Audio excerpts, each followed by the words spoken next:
warahmatullahi wabarakatuh. Innal hamdalillah nahmaduhu wa nasta'inuhu wa nastaghfiruh wa na'udzu billahi min shururi anfusina wa sayyiati a'malina. Man yahdihillahu fala mudilla lahu wa man yudlil fala hadiya lahu. Wa asyhadu an la ilaha illallah wahdahu la syarika lah wa asyhadu anna Muhammadan abduhu wa rasuluh. Ya ayyuhalladzina amanu taqullaha haqqa tuqatih wa la tamutunna illa wa antum muslimun. Ya ayyuhan nasu taqu rabbakumul ladzi khalaqakum min nafsin wahidah wa khalaqa minha zawjaha wa batha minhuma rijalan katsiran wa nisaa wattaqullaha alladzi tasaaluna bihi wal arham innallaha kana 'alaikum raqiba. Ya ayyuhalladzina amanu taqullaha wa qulu qawlan sadida yuslih lakum a'malakum wa yaghfir lakum dhunubakum wa man yuti'illaha wa rasulahu faqad faza fawzan 'azima. Amma ba'du fa inna asdaqal hadithi kitabullah wa khairal hadyi hadyu Muhammadin sallallahu alaihi wasallam wa syarrul umuri muhdatsatuha wa kullu muhdatsatin bid'ah wa kullu bid'atin dhalalah wa kullu dhalalatin finnar. Ma'asyiral muslimin, bapak-bapak, ibu-ibu, saudara-saudara sekalian rahimakumullah. Alhamdulillah kita bisa berkumpul kembali untuk salat berjamaah dan kita lanjutkan dengan bermajelis taklim. Dan karena ini sebentar lagi memasuki Ramadan, pembahasan kita tidak kita lanjutkan kajian urutnya, tapi kita semacam murojaah hal-hal yang bisa dimurojaah yang berkaitan dengan Ramadan. Dan Ramadan itu setiap tahun datang, dan yang menyampaikan tentang segala yang berkaitan dengan Ramadan itu tidak satu dua ya, tapi hampir setiap hari di bulan Ramadan dan menjelang Ramadan, dan ustadznya banyak, itu semua memberikan tausiah yang berkaitan dengan gitu, Ramadan dan hal-hal yang berkaitan dengannya. Karena itu mungkin karena ini kajian rutin terus memasuki Ramadan, jadi saya awali muqaddimah secara global gitu aja. Terus nanti kalau memang ada pertanyaan-pertanyaan kita lanjutkan dengan pertanyaan. Kalau enggak baru kita ikuti yang diangkat oleh Syekh Abdul Azim di dalam kitab Al-Wajiz di kajian kitab rutin kita. Bapak-bapak, ibu-ibu rahimakumullah, bahwa salah satu hikmah dari bulan Ramadan yang Allah tetapkan itu adalah rahmat Allah yang sangat agung kepada orang yang beriman. Karena itu harus difahami supaya bisa betul-betul mendapatkan rahmat yang agung itu. Bagaimana untuk mengetahui bahwa Ramadan itu adalah rahmat atau nikmat yang sangat agung untuk orang yang beriman? Karena yang menjadikan manusia itu jelek itu adalah syaitan dan hawa nafsu. Yang menjadikan manusia itu jelek adalah syaitan dan hawa nafsu. Dan dengan kejelekanlah manusia itu jadi tidak enak, jadi sulit, jadi sengsara dunia akhirat. Karena kejelekanlah manusia itu jadi tidak enak, jadi sulit, jadi sengsara dunia akhirat. Seandainya bersih, suci dari kejelekan, maka manusia itu bahagia, tenang, tentram, segala macam. Nah, karena itu berarti yang menjadikan manusia tidak enak, sulit, berat, sengsara itu adalah kejelekan. Kejelekan itu sebabnya adalah karena syaitan dan karena hawa nafsu. Dan di bulan Ramadan syaitan dibelenggu sehingga tidak bebas menyeret atau menjerumuskan manusia pada kejelekan. Dan hawa nafsu dibentengi sehingga sulit nembus benteng atau melewati benteng, sehingga gitu, karena sulitnya melewati benteng ini, maka jiwanya tidak gampang menjadi jelek. Nah itu lah, kalau seandainya manusia itu betul-betul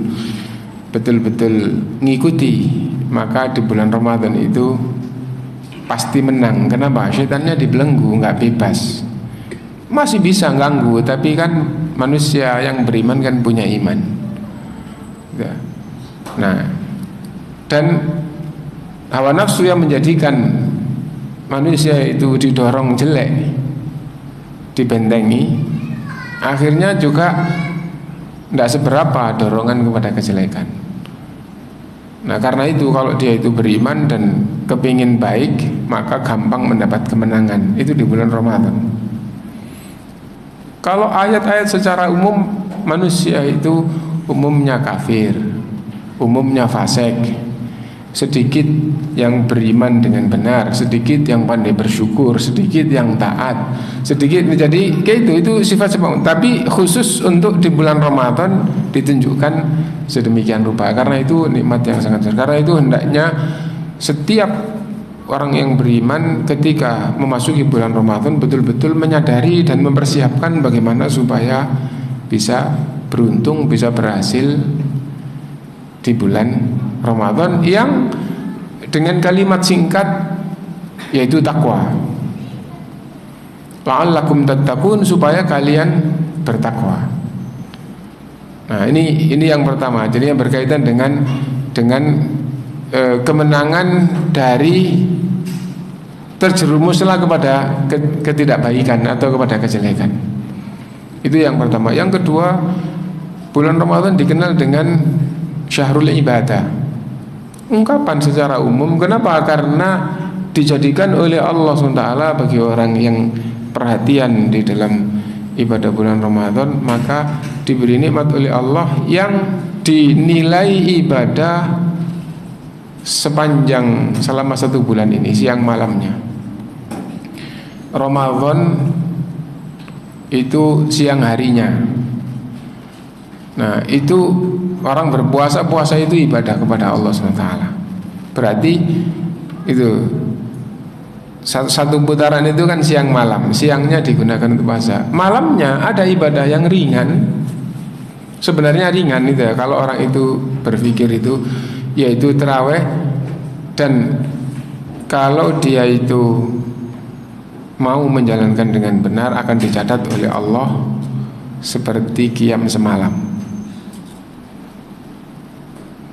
Nah jadi seperti itu bulan Ramadan. Yang ketiga, semua ketaatan itu jiwa manusia itu terdorong di bulan Ramadan. Yang enggak seneng jamaah muncul seneng jamaah. Sebab itu banyak itu. Puasanya sendiri itu juga mendorong dia untuk melakukan ibadah yang lain. Ya. Lingkungan itu juga mendorong untuk melakukan ibadah yang lain. Ya. Jauhnya hal-hal yang jelek, yang melalaikan, itu juga mendorong jiwa mukmin itu untuk ibadah. Itu mendorong semuanya. Jadi siang malam itu dorongan untuk melakukan ketaatan itu sangat tinggi. Dan itu nyata semuanya. Mulai dari awal sampai yang tadi kita sampai itu nyata semuanya, wujudnya nyata semuanya. Kalau tadi yang pertama itu syaitan dibelenggu, hawa nafsu dibentengi, di bulan Ramadan sangat jauh hal-hal yang jelek dibandingkan dengan bulan-bulan biasa. Dan itu adalah bukti yang nyata. Adapun tadi 24 jam dinilai oleh Allah ibadah, ada dalilnya. Yang ketiga, ibadah terasa ringan, terdorong nyata di bulan Ramadan secara umum, bahwa orang yang berat sodako jadi ringan sodako, yang berat baca Quran jadi ringan baca Quran, yang berat ke masjid jadi ringan ke masjid. Itu nyata, tidak bisa didustakan. Nah, dan berbagai macam Bapak Yami. Karena itu kalau sampai orang yang beragama Islam itu menjumpai Ramadan, sampai Ramadan berlalu dia tidak mendapatkan ampunan disabdakan oleh Rasulullah, sungguh celaka. Rahima amfumriin, celaka orang itu. Dan yang dimaksud di sini adalah orang Islam. Celaka orang yang beragama Islam. Lalu Rasulullah menyebutkan 3 hal.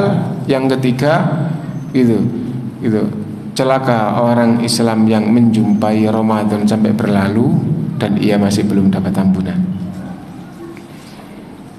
Hadis ancaman yang lain, bulan Ramadan yang tadi mukaddimah kita sampaikan, syaitan dibelenggu, hawa nafsu dibentengi, dorongan ketaatan sangat tinggi, harapan-harapan dari Allah sangat tinggi, gitu.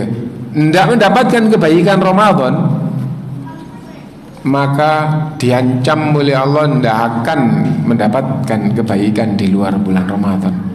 Di bulan Ramadan kayak begitu, kayak itu gimana? Tadi itu syaitan dibelenggu, hawa nafsu dibentengi. Harusnya kan gampang untuk jadi orang baik, gitu. Ketaatan didorong, harapan-harapan sangat tinggi dari Allah SWT. Kamu begini, kamu dipolos yang sangat besar, masih tidak bisa meraih kebaikan agama di sini. Masih tidak bisa mendapatkan kebaikan agama, maka sungguh dia tidak akan mendapatkan kebaikan di luar bulan Ramadan. Maknanya begini, di bulan Ramadan syaitan dibelenggu, hawa nafsu dibentengi, ketaatan didorong, kemaksiatan sulit, masih jelek, maka tatkala setan dilepas, hawa nafsu tidak ada bentengnya, tidak mungkin orang kayak gitu jadi orang baik. Nah jadi itu, dan itu adalah ancaman. Karena itu Rasulullah bersabda dalam hadis yang panjang, lalu diakhiri, man hurima khairaha faqad hurim. Keutamaan Ramadan disebutkan, terus siapa yang diharamkan mendapatkan kebaikan Ramadan, maka sungguh dia diharamkan untuk mendapatkan kebaikan di luar Ramadan. Nah dan itu ancaman gitu. Dan yang sangat masyhur juga di kita, kalau kita ingat semua atau umum mubalik menyampaikan, kam min shaimin laisa lahu min siyamihi ilal ju'i wal 'utas. Banyak, sangat banyak orang yang puasa hanya dapat lapar dan haus, nggak dapat kebaikannya, nggak dapat kebaikan. Nah itu sebagai peringatan untuk kita bahwa rahmat ini sangat besar. Kalau manusia itu tidak bisa meraihnya, maka pasti dia jadi orang yang rugi. Gitu. Jadi seandainya orang itu dihadapkan pada ujian ini, kalau kamu berhasil sangat beruntung, kalau kamu nggak berhasil sangat mencelakakan. Nah, misalnya ujian ini adalah ujian nyebrang sungai yang sangat berbahaya. Terus ini tangga yang gitu sangat mudah menyelamatkanmu dari nyebrang sungai ini, tapi tidak dimanfaatkan, akhirnya betul-betul jadi orang yang celaka. Nah ini penting untuk difahami ya. Mudah-mudahan mukadimah tadi bermanfaat ya. Kemudian pembahasan dasar di bulan Ramadan yang sangat penting yang berkaitan dengan fikih, bahwa puasa Ramadan itu salah satu rukun Islam. Rukun itu bagian terpenting, rukunnya sesuatu bagian terpenting pada sesuatu. Rukun Islam bagian terpenting dalam Islam. Ukuran terpenting itu seperti apa? Sesuatu itu apabila salah satu yang terpenting tidak ada, maka sesuatu itu dihukumi tidak ada, nggak fungsi. Kalau seandainya urusan dunia itu tidak fungsi, mobil bagian terpenting dari mobil tidak ada, salah satu aja tidak fungsi mobil itu. Nah itu adalah rukun, gitu. Kalau saya mencontohkan yang gampang gitu ya, mobil gitu, kayak apapun modelnya, mewahnya, tipenya gitu, tapi tidak ada mesinnya, gimana? Tidak fungsi sebagai mobil, tidak ada artinya.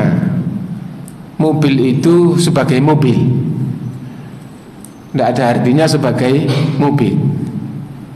Ya mungkin nanti berarti, tapi sebagai benda masih lumayan lah, bisa untuk nyimpan barangnya, bukan mobil untuk nyimpan. Nah itu rukun. Nah puasa Ramadan itu salah satu bagian terpenting di dalam Islam, rukun Islam. Itu makna daripada rukun. Rukun iman bagian terpenting dalam iman, rukun Islam bagian terpenting dalam Islam. Nah kalau sampai tidak ada, maka Islamnya dihukumi tidak ada. Tapi dalam hal ini gitu, alhamdulillah, karena kasih sayang Allah, tidak ada itu tidak adanya di dalam hati. Tidak hanya dalam hati. Kalau di dalam hati itu puasa Ramadan sebagai bagian terpenting dalam Islam dan dijelaskan dalam Islam, dalam Quran dan Sunnah hukumnya wajib. Ya. Kalau dalam hati ini tidak ada pemahaman puasa Ramadan itu wajib, maka di hadapan Allah Islamnya batal. Itu maksudnya ya, maksud dari penjelasan rukun Islam tadi itu. Kalau di dalam jiwa seseorang tidak ada pemahaman puasa Ramadan itu wajib bagi saya dan bagi semua umat Islam gitu. Kalau tidak ada pemahaman kayak gitu, terus adanya apa? Puasa ya bagus, tidak puasa ya tidak apa-apa, hak asasi. Nah gampangnya begitu. Atau gitu, atau tidak puasa dan tidak merasa meskipun sadar gitu, tidak merasa bahwa dia meninggalkan kewajiban. Tidak puasa, masuk warung makan gitu, terus punya pikiran bayar utang apa enggak? Orang kayak gitu enggak merasa punya kewajiban kok bayar utang. Orang yang berkewajiban itu yang merasa punya hutang. Orang yang nyaur itu adalah orang yang merasa punya hutang. Merasa punya hutang nggak nyaur banyak tapi masih merasa. Kalau sudah tidak ada perasaan punya hutang, nah itu maksudnya ya, tidak puasa dan tidak merasa meninggalkan kewajiban, sehingga tidak ada pikiran punya hutang karena memang tidak berpikir itu adalah wajib. Nah itu berarti tidak ada iman bahwa puasa Ramadan itu wajib. Dan di dalam bab besar semua begitu, baik perintah maupun larangan. Coba kitab fikih itu aslinya itu tidak mengatakan bahwa hukumnya murtad, pembatal Islam, tapi semua ulama yang nulis kitab fikih itu, misal babuz zina, nanti ada hukum-hukumnya, zina muhsan, zina ghairu muhsan. Nah dari ayat, dari hadis, nah jelas zina diharamkan di dalam Islam dan termasuk dosa besar. Yang menghalalkan zina, menghalalkan halal itu boleh. Yang membolehkan zina maksudnya apa? Dalam hati bebas, yang penting suka sama suka. Nah berarti tidak ada pikiran haram, kafir, murtad. Semua ulama gitu tulisannya.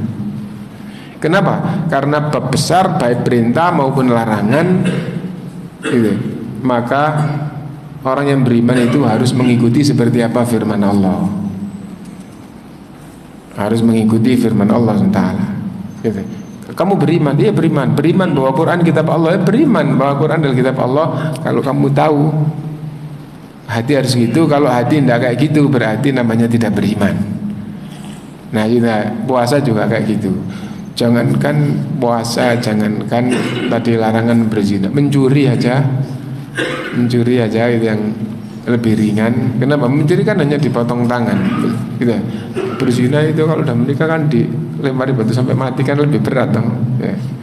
Mencuri aja, jangankan mencuri, minum khamr aja ulama menjelaskan setelah ayat hadis yang sudah tahu dan tidak percaya bahwa minuman yang memabukkan itu haram, kafir, murtad.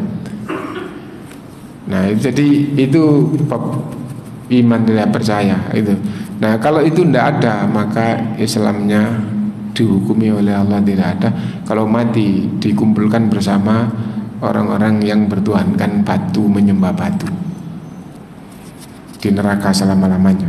Nah, itu makna dari pembahasan awal bahwa gitu, puasa Ramadan adalah salah satu dari rukun Islam. Ya. Mungkin itu saja. Yang lain kalau masalah fikih itu umum, perbabnya umum. Terus tadi kita sampaikan biasanya soal jawab itu banyak yang lebih mengenal gitu ya. Soal jawab kalau nanti ada waktu nggak ada pertanyaan baru kita ikuti yang di kitab Al-Majlis. Monggo kalau ada yang mau ditanyakan.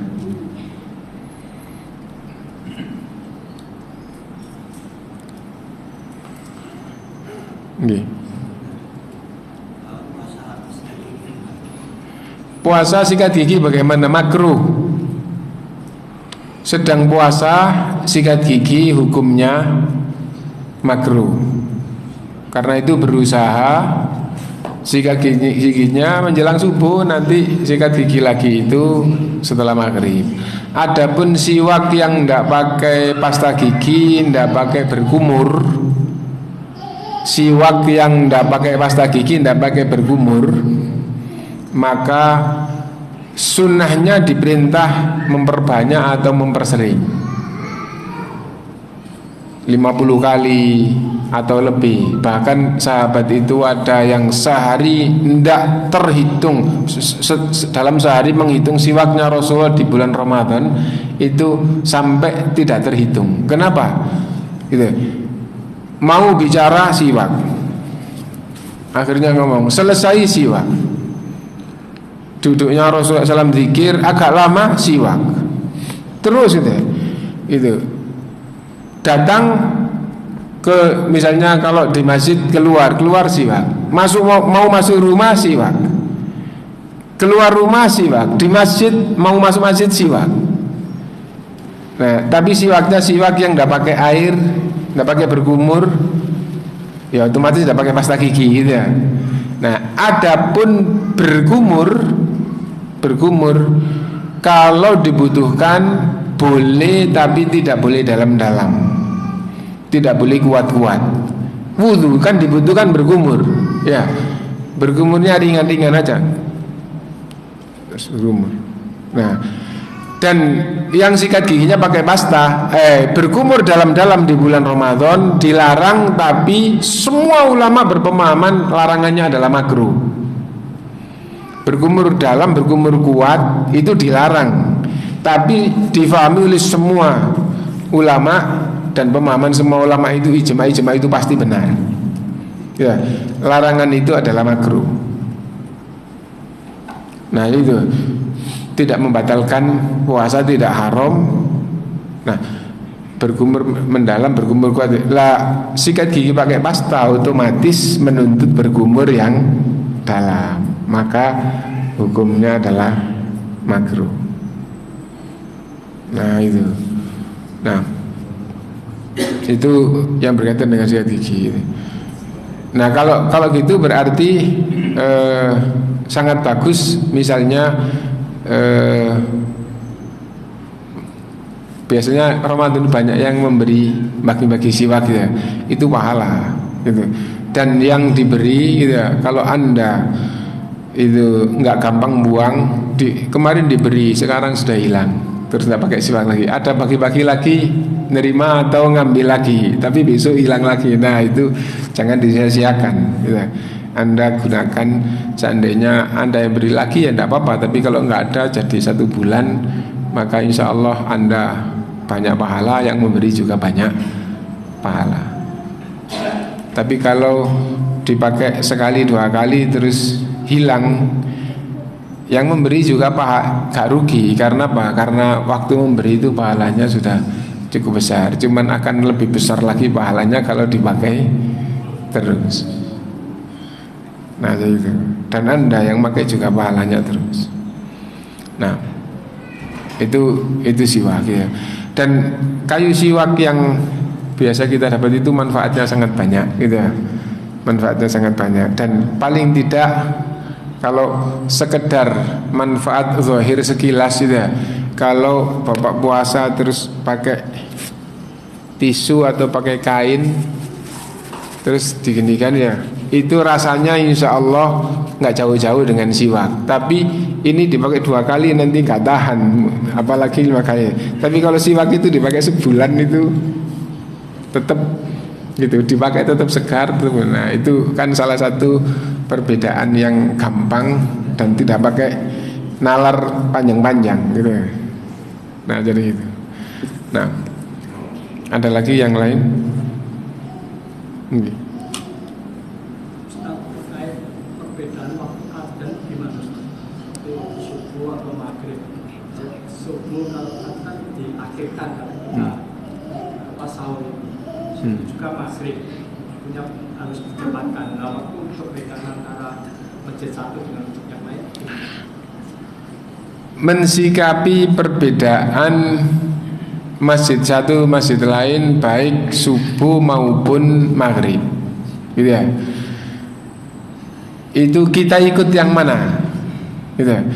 Yang nomor 1 kita wajib belajar ya, di dalam segala bab termasuk ini berusaha kita baca, kita mendengar, kita taklim, kita belajar. Yang kedua tidak boleh fanatik, tidak boleh fanatik ya.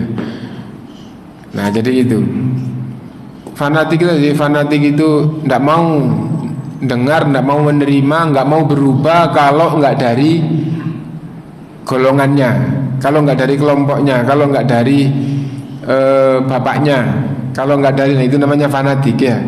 Jadi kita sebagai umat Islam wajib belajar. Yang kedua tidak fanatik. Yang ketiga jawaban untuk semuanya, kalau Anda sudah belajar dan Anda tidak fanatik, maka tidak bisa mengingkari hati.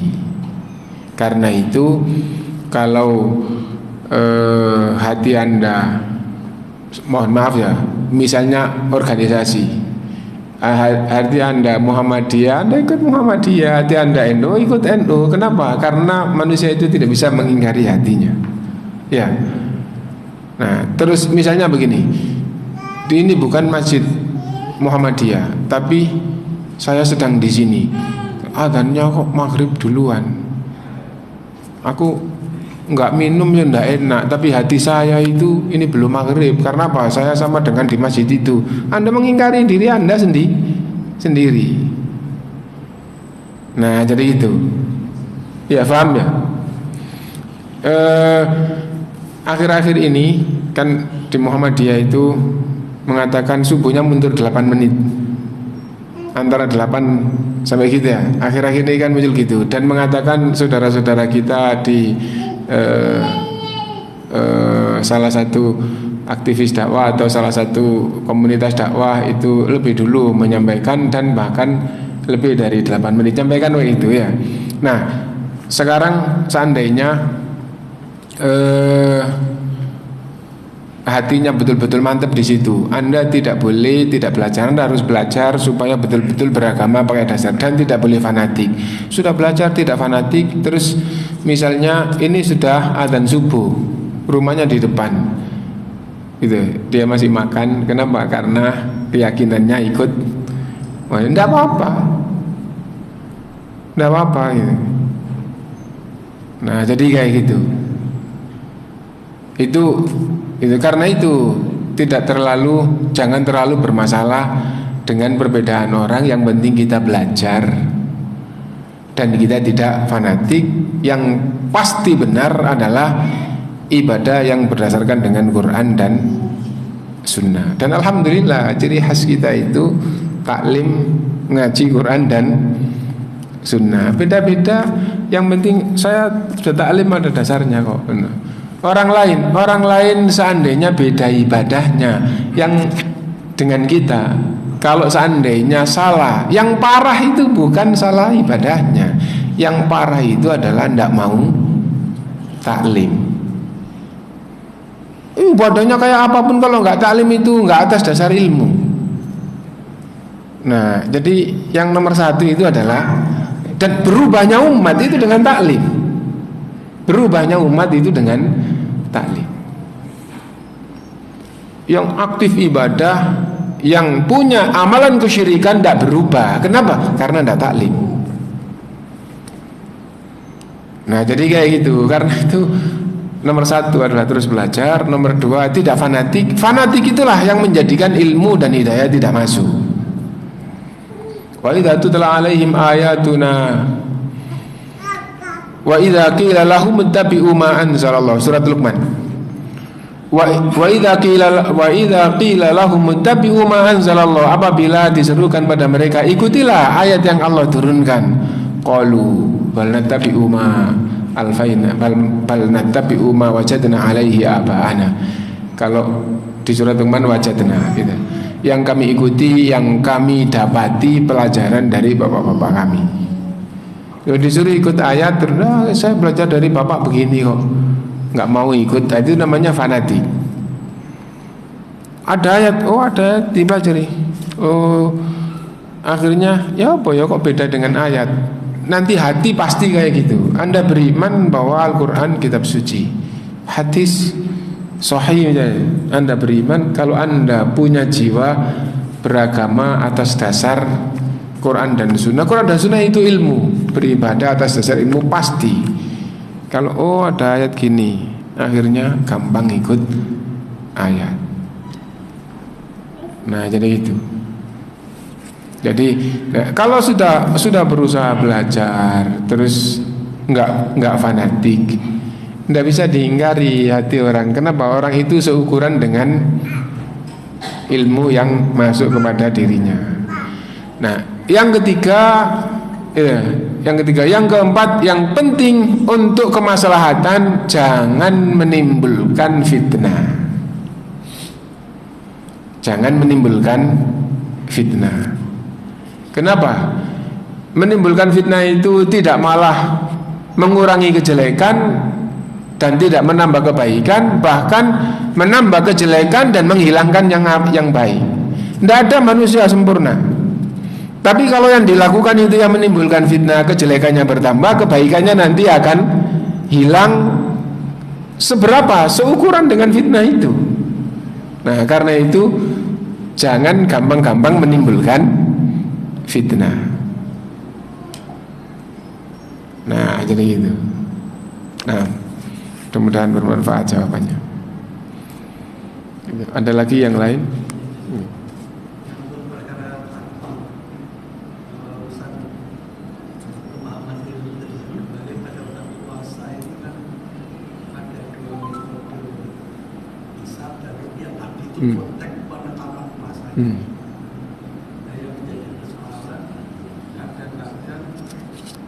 Untuk legalitas gimana?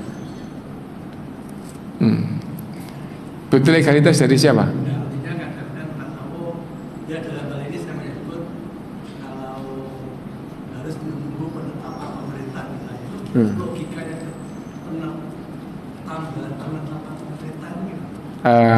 Jadi istilahnya sekedar pembahasan saja. Jadi belajar gitu ya, belajar. Jadi kita tidak menyalahkan perbedaan gitu, dan itu tapi kita sekedar belajar gitu ya.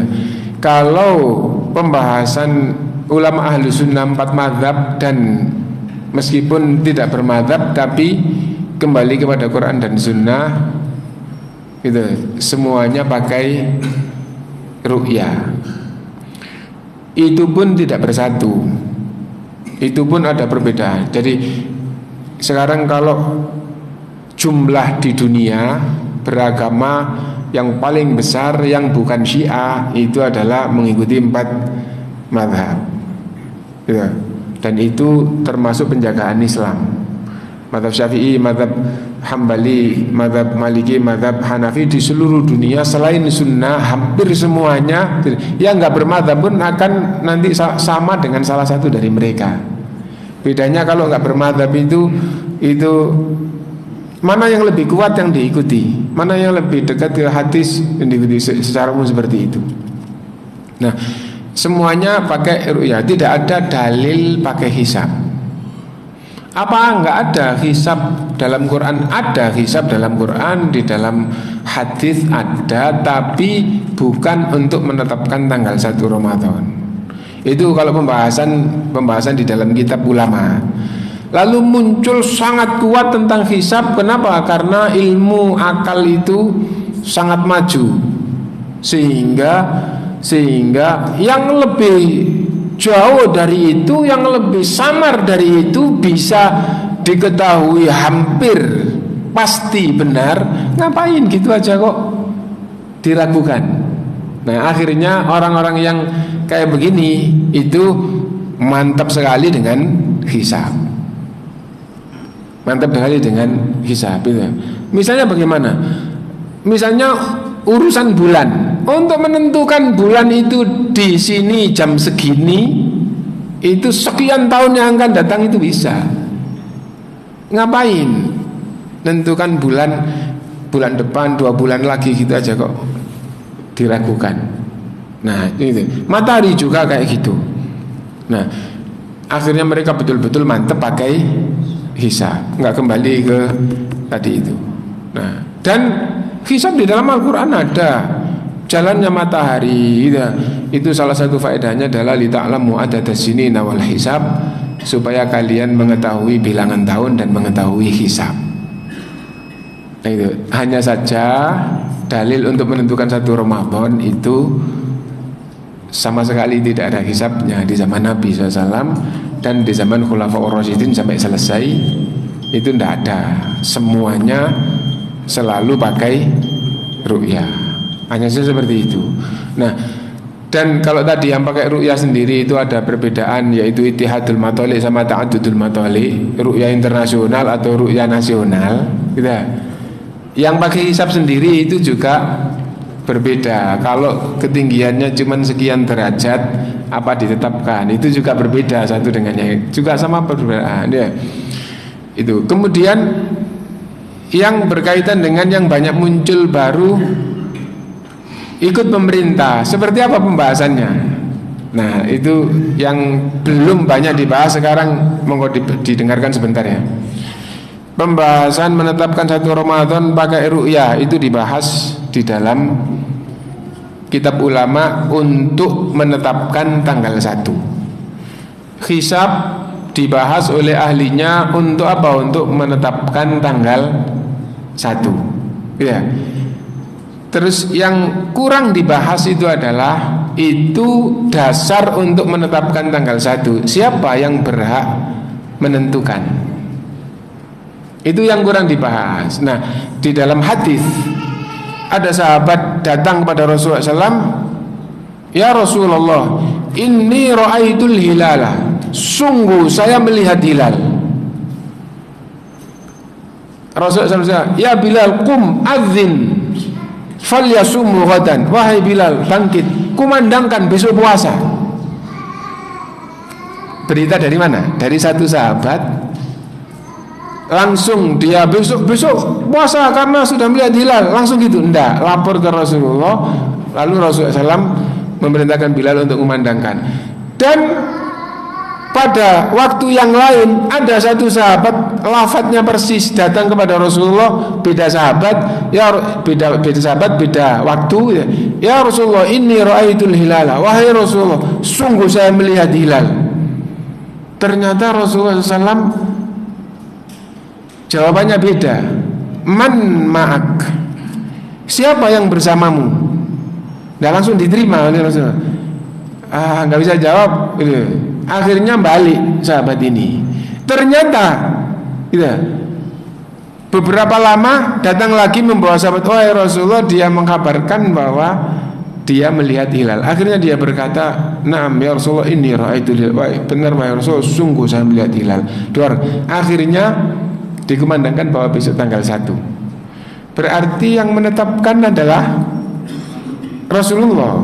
Ini sahabat tidak langsung memproklamirkan sendiri. Ini sahabat yang kedua tidak memproklamirkan sendiri, tidak diterima oleh Rasulullah.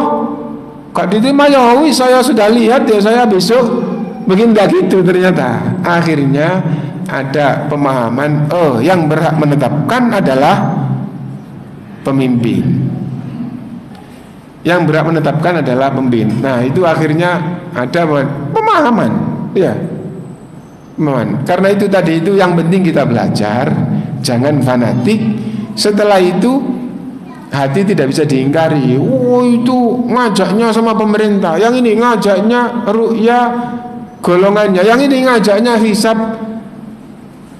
Hati tidak bisa diingkari. Manusia itu akan punya keyakinan seukuran dengan ilmu yang masuk. Kita terus belajar. Dengan kita belajar ada hadis tadi itu, akhirnya kita tahu, oh yang menyerukan ngikut pemerintah karena ada hadis seperti itu. Nah kan gitu ya. Wah Rasulullah ini ra'aitul hilala, tapi ada yang diterima, ada yang nggak diterima, yang nggak diterima tidak protes dan tidak jalan sendiri. Nah akhirnya sesuai dengan yang pertanyaan sampai tadi itu, seperti apa pemikirannya kok pakai ikut pemerintah kayak gitu. Nah setelah kita belajar, mudah-mudahan gitu kita beragama, beribadah sesuai dengan dasar. Mau yang A, mau yang B, mau yang C, ada dasarnya. Dan kita bukan ulama, kita hanya belajar gitu ya. Maka kita dituntut belajar terus. Dan kita tidak boleh fanatik. Fanatik itulah yang menutup hati. Fanatik itulah yang menjadikan hidayah tidak masuk. Mudah-mudahan bermanfaat untuk kita semuanya. Subhanakallahumma bihamdika asyhadu an la ilaha illa anta astaghfiruka wa atubu ilaik. Walhamdulillahirabbil alamin. Assalamualaikum warahmatullahi wabarakatuh.